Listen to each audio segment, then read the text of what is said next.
I'd like to invite David Askew and his brother Peter to the stage, Mike Martin, and Adam Lowry, and Willem Van Way. Please come up and join us. Here's your microphone. Mike, I'm going to start with you. Oh man, I thought it was going to be last. No, I'm. I mean, you've been dominating in the 505 class for so long. I think this is the 6th time maybe you've been nominated for this award over the years. I think that's right. Maybe the 6 times the charm. We'll see. But what is it that gives you the edge in the 505? Is it speed? Is it boat handling? Is it tactics? What gives you and Adam the edge? So anyone that's ever sailed 5.0s knows the most important part of a 5.0 program is getting a good crew. So that's number one. All right. So yeah, I mean, our teamwork this year was fantastic. I think we had all those things. We had really good speed, and that's due to our training program. We have a very collaborative, constructive training program in San Francisco where we have 3 or 4 boats and we share information and we all work really hard together. And our goal is to speed up our tuning partners, and that, they start beating you, and that just pushes us to get better and faster, and it's worked wonders. And the tuning partners are other competitors? Yeah, these are other Americans that we're competing against, and it's done great. The West Coast has been really strong lately in the world arena, and obviously we won the Worlds this year, and our closest tuning partners were 3rd, almost 2nd. And then really the 3rd main guy in our group was 5th at the World. So it's a pretty good thing. So consider this. So the Columbia River Gorge, pretty interesting place to race a 5.0. You won that regatta. You won the Canadian Championship at Cork up in Kingston, Ontario. You won the North Americans against 39 boats. And down in Fremantle, nice place to sail. There's been some big regattas there in the past. And you won against 89 boats. Pretty impressive. How many individual races did you win through that sequence? Through the Worlds? Yeah. I don't recall. So which begs the question, when you're out there, 89 boats and they're all fast, and Fremantle's a pretty tough place to sail. Are you going for an average finish, or are you always going for first, or trying to stay out of trouble, or how do you attack that on the starting line and around the race course? Yeah, I think we knew we had a good all-around program. We were quick in all conditions, light and heavy, and we were had good solid tactics. So we played a pretty conservative game. I think there was a big rumor that in Fremantle you had to go left. That actually didn't pan out to be true. We started sort of midline and got a good lane and were able to play tactics. Adam calls all the tactics on the boat, and so just play shifts, and we weren't taking any high risk. We were just going to get a good spot, and often we wouldn't round the weather mark in the lead, and we just keep grinding away, and it was pretty amazing. I think we made a lot of our moves on the 2nd and 3rd beats, and I just would concentrate on driving, and Adam would say, yeah, we're tacking, and we'd tack, and then you'd get to the ley line and you'd look in the jib window and it would be empty. It's like, oh, well, that works. Adam.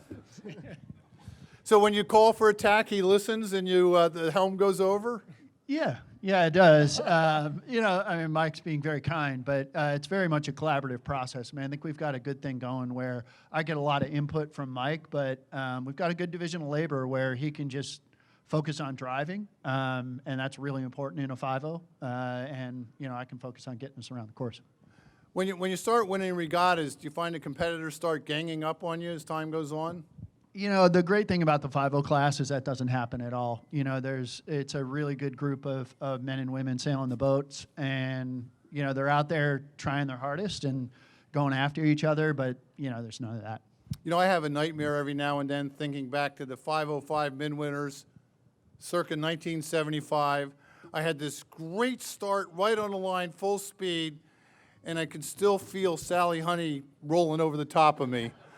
I wake up in a cold sweat. About every couple months that comes back and haunt me. That's happened to everybody in a 5-0. Yeah, I'm sure. You guys are pretty tall. You don't play for Golden State Warriors, do you? Not anymore. Yeah. They might need a little help now with Steph out. Yeah, I'm a little older than the number above us. So, yeah. But Adam, you're pretty tall, and is that a helpful and an advantage to you out on the wire? Yeah, of course it is. You're on a wire, so yeah, I guess being tall helps. All righty. We'll pass the mic down to Willem there. Now, you brought your own cheering section. All right. Well, I mean, first as tactician in the J24 World Championship. Then you won Kiel Race Week, again in a J24 as tactician.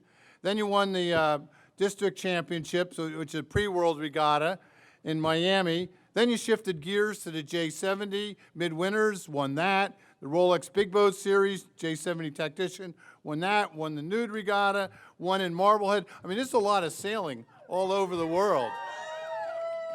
And so I have to ask you too. Do you ever want to just steer? Yeah, every once in a while I get to drive the boat in or something, but that's I do me. really miss it. But I'm so fortunate to sail with amazing teams. That was actually 7 different winning programs that I sailed with in 19. So I'm really lucky to have amazing owners and that trust me, and we put great teams together, and it's really an honor to be up here with you guys. So how do you shift gears from one skipper, one helmsman, different boat, different crew? How do you do that? That's hard to do.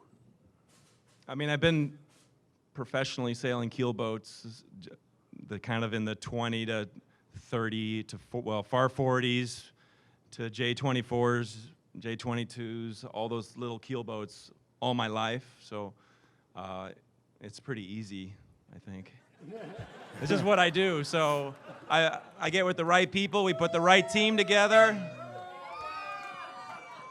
and I love it, so it makes it a lot of fun. All right, well, you heard Danielle is looking for a crew.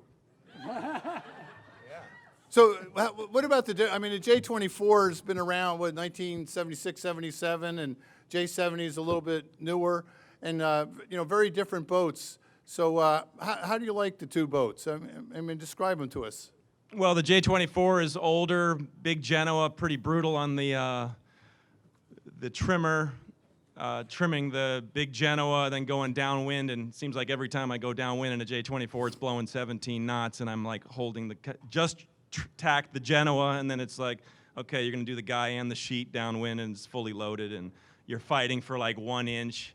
The J70 is asymmetrical, and it's much faster. It planes, it's a little easier to make big gains and more rewarding downwind, but equally challenging. Do you ever yell? Yeah, Bill Hardesty says I do, but not much. Only when appropriate? He's on me more than I'm on him, for sure. But a little bit, I guess. All righty, well, it happens sometimes. But what goes on in the water stays in the water, and that's it. Well, look, you had a heck of a year. Congratulations, well done. Beautiful. Thank you so much.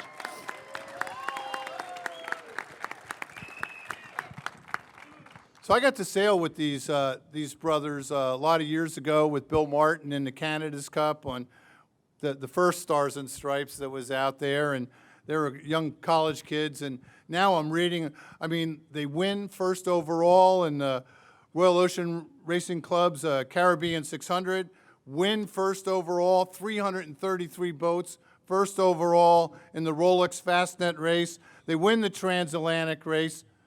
You only got second in the Pineapple Cup going down to Jamaica, and you were first overall in the Atlantic Ocean Racing Series. What a tremendous year out there in the ocean. Congratulations.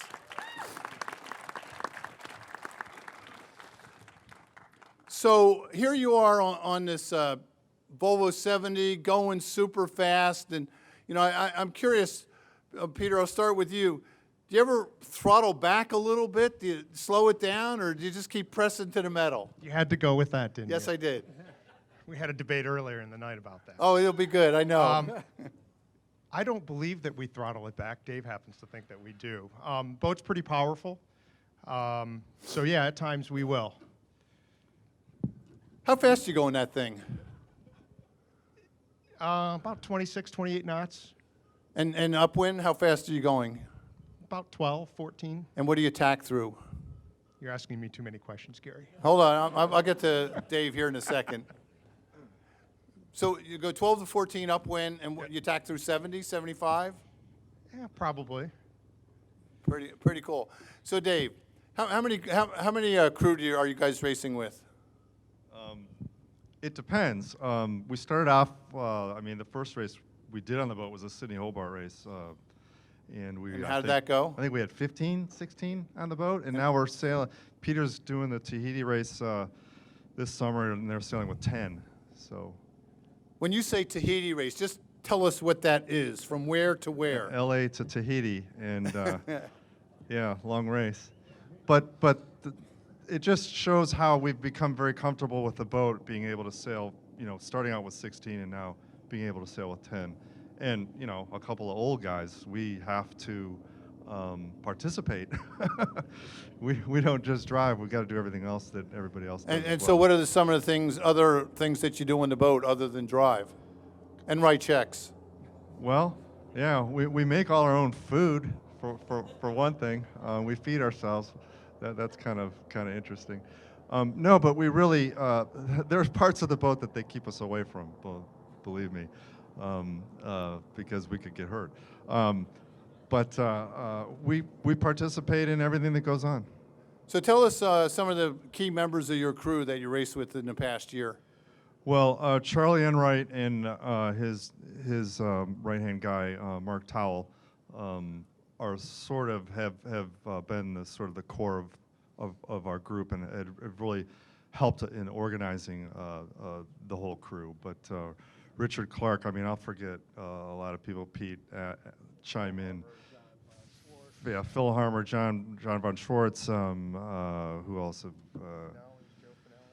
Finelli, Mitch White, Robbie Kane, a lot of guys from the Morning Star program, or Morning Light. I'm sorry. Rob Greenhall was a newer addition this summer, but some of the best offshore sailors I can ever have imagined sailing with have been part of this group, and it's really been a phenomenal time for both Peter and I. So, Dave, what inspired you to take on? These are big races: Fastnet, Caribbean 600, Transatlantic. These are big projects to pull this off. What inspires you to go to this level? Peter and I are super fortunate to be able to do this, and we're super fortunate to be able to do what we both, and I'm speaking for Pete, I think you will agree, both do what we've loved to do our whole lives, which is race sailboats. We started off sailing little boats out of Bayview Yacht Club, and we ended up working on big boats because we had to make a living, and we ended up, racing big boats, and then going to college and getting an education, and then coming back to the sport after starting families and being away from it for a little while because we're busy raising our families. But it's something that we've done our whole lives, and we will continue to do, even past the age of 41. All right, very good. And both of you guys are graduates of the University of Michigan? Go Blue. Yes. Okay, just get that there on the record.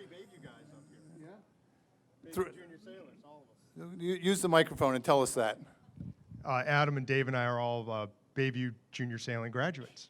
Oh, very cool. So that's kind of unique. Good club. So Peter, what's on the docket for you in the next year or so, sailing-wise? We'll do the Caribbean 600, and then Dave's going to take a break from offshore sailing. He's going to do the Mackinac races, and I'm going to do that is an offshore race.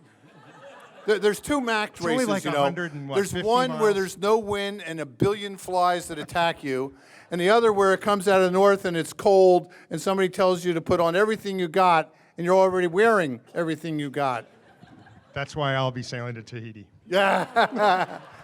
So I've done enough of those. Right. So Dave, tell us a little bit about what sailing you're doing coming up. Like Peter said, I'm going to do the Mackinac races, which I love to do. I've been doing those my whole life.